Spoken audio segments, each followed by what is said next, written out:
त्यसैगरी हामी पुनः गृह पृष्ठमा छौँ। गृह पृष्ठमा हो वीआर प्रोजेक्ट किनकि नेटवर्क भन्ने अप्सनहरू अध्यापति गर्न हामीले यसको बारेमा सिकिसकेका छौँ। त्यसै गरिकन अब मिडिया एन्ड नोटिस भन्ने अप्सन छ एउटा यहाँनिर। यसमा विभिन्न अप्सनहरू छन्। News, notice, vacancy, upcoming events, press release, case stories भन्ने अप्सनहरू छन्। जसै हामीले यसमा क्लिक गऱ्यौँ भने न्युज अप्सनमा क्लिक गऱ्यौँ, यसरी लिस्ट आइटममा खुल्नेछन् सम्बन्धित सामग्रीहरू। यसरी यदि इभेन्टहरू हो भने यहाँ इभेन्टहरू यसरी खुल्नेछन्। नोटिस हो भने नोटिसमा क्लिक गर्दा यसरी नोटिसहरू खुल्नेछन्। अब हामी यसलाई कसरी अध्यापति गर्ने भन्ने कुरा सिक्नेछौँ। त्यसका लागि सबैभन्दा पहिला हामी ड्यासबोर्डमा आउनेछौँ। ड्यासबोर्डमा आइसकेपछि यहाँनिर पोस्ट भन्ने अप्सन छ। पोस्ट भन्ने अप्सनमा क्लिक गरिसकेपछि यहाँनिर समग्र लिस्ट खोलेको छ। हामी नयाँ सामग्री एड गर्दैछौँ, नयाँ सामग्री। त्यसका लागि एड न्यू पोस्टमा क्लिक गर्छौँ। हामी एड न्यू पोस्टमा क्लिक गरिसकेपछि योभन्दा अगाडिको भन्दा फरक खालको एडिटर फर्म खुलेको छ, देख्न सक्छौँ। एड टाइटल लेखिएको छ, त्योभन्दा तलपट्टि कन्टेन्ट लेख्ने अप्सन छ। यसमा अरू केही पनि अप्सनहरू छैन। त्यसका लागि जस्तै हामीले अहिले एउटा नोटिस अध्यापति गर्दैछौँ।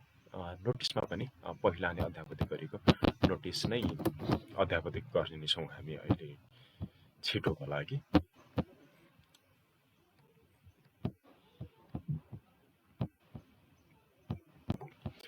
त्यसका लागि हामीले सबैभन्दा एड टाइटल भनेको छ। एड टाइटलमा जस्तै एड टाइटलमा हामीले नोटिसको टाइटल लेख्छौँ। नोटिसको टाइटल जस्तै दरपत्र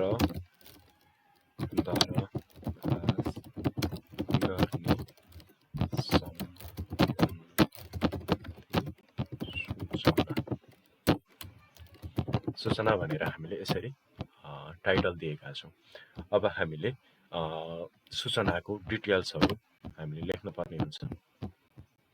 मैले यसमा पनि डमी कन्टेन्ट नै प्रयोग गर्दैछु। यसरी डमी कन्टेन्ट यहाँनिर पेस्ट गरिदिएको छु मैले। पेस्ट गरिसकेपछि यसमा सम्बन्धित सूचनाको तस्बिर पनि, फोटो फाइलहरू कुनै त्यस्तो पनि हुनसक्छ।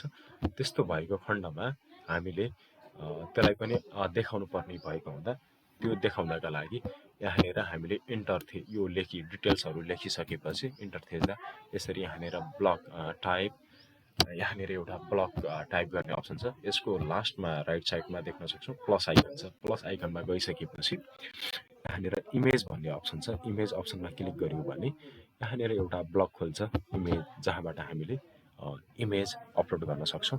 मानौ यो नयाँ अपलोड गर्नुपर्ने छ भने सिधै अपलोडमा क्लिक गर्न मिल्छ। यदि पहिल्यै मिडिया लाइब्रेरीमा अपलोड भएको छ भने मिडिया लाइब्रेरीकै अप्सन पनि सेलेक्ट चुज गर्न सक्छौँ हामीले। अहिले भने हामी अपलोड नै गर्नेछौँ आफ्नो कम्प्युटरबाट। यहाँनिर देख्न सक्छौँ हामी यही सूचना हो, मानौ यही सूचना हामीले यहाँनिर देखाउनु पर्ने हो भने यही सूचनालाई यहाँनिर हामीले अपलोड गरिदिएका छौँ, देख्न सक्छौँ। यति गरिसकेपछि यहाँनिर ब्लक भन्ने अप्सन छ राइट साइडमा। राइट साइडमा हामीले पोस्टर लेखेको अप्सनमा क्लिक गर्नुपर्ने हुन्छ। त्यसपछि केही अरू इन्फर्मेसनहरू खुल्छन् यहाँनिर। त्यो खुलिसकेपछि देख्न सक्छौँ क्याटेगोरिज भन्ने अप्सन छ।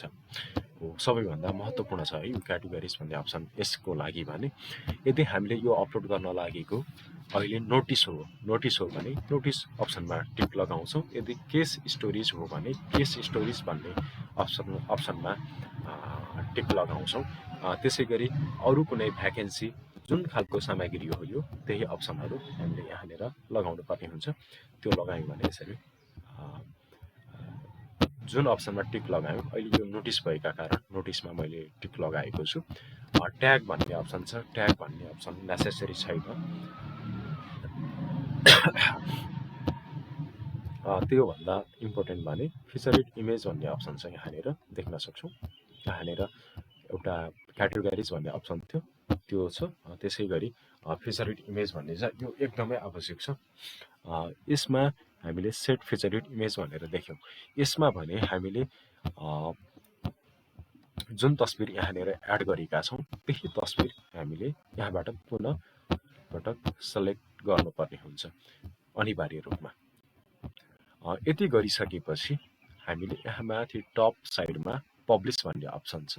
पब्लिस भन्ने अप्सनमा फेरि पब्लिस यसरी दुईचोटि क्लिक गरिसकेपछि पोस्ट पब्लिस्ड भनेर यहाँ देखाएको छ। इज लाइभ नाउ भनेको छ। भ्यू पोस्ट गऱ्यौँ भने यहाँनिर हामी भर्खर अध्यापन गरेको सामग्री यहाँ देखिन थाल्नेछ, देख्न सक्छौँ। त्यसै गरी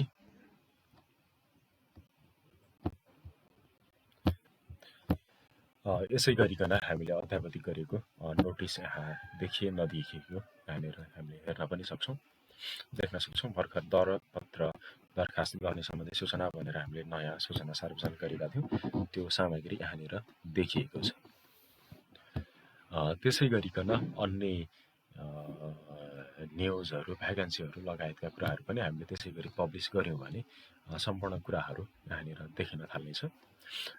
त्यो भइसकेपछि लगभग सबै कुराहरू हामी अध्यापन मिडिया एन्ड नोटिस भन्ने अप्सनमा भएका सबै अप्सनहरू अपडेट गर्न सक्छौँ, पब्लिस गर्न सक्छौँ हामी यसरी।